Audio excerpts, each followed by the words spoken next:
जय जय जय जय जय माँ, जय जय जय जय माँ, जय जय जय जय जय माँ, जय जय जय जय माँ।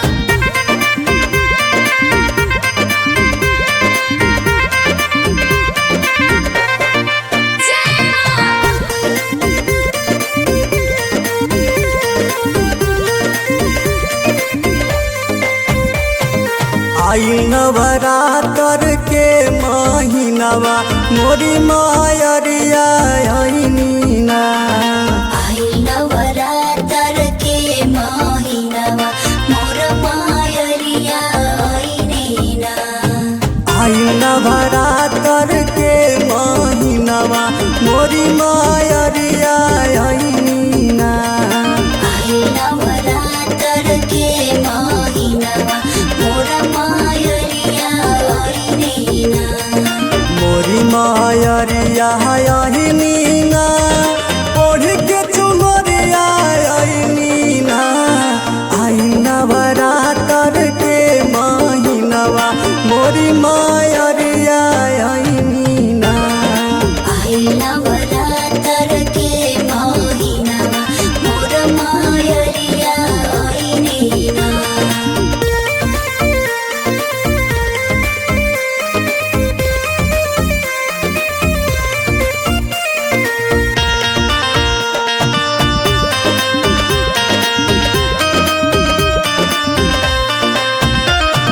दुनिया के पहतहियो डोले जय माँ चिरैयो बोले।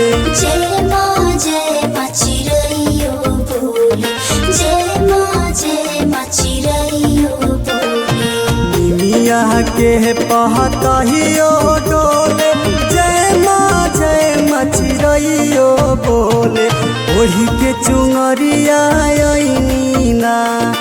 आई नवरात्र के महीनावा मोरी मायरिया आईनी ना। आई नवरात्र के महीनावा मोर मायरिया आईनी ना।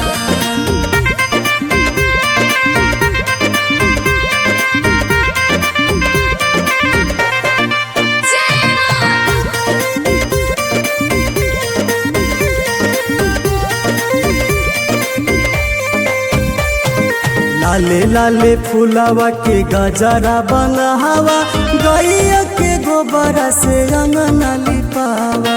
गैया के गोबर से अंगना लिपावा। गैया के गोबर से अंगना लिपावा। लाले लाले फूलावा के गजरा बनावा गैया के गोबर से अंगना लिपावा। लिपि पोती कहरत अरियाना। आई नवरात्र के महीनावा मोरी मायरिया आईनी ना। आई नवरात्र के महीनावा मोर मायरिया आईनी ना।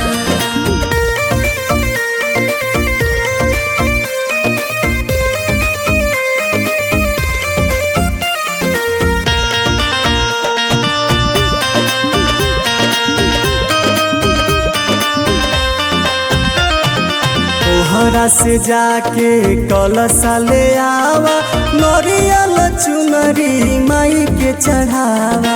नारियल चुनरी माई के चढ़ावा। नारियल चुनरी माई के चढ़ावा। तोहरा से जाके कलशा ले आवा नरियल चुनरी माई के चढ़ावा। नव दिन करब पूजन भाना। आई नवरात्र के महीनावा मोरी माया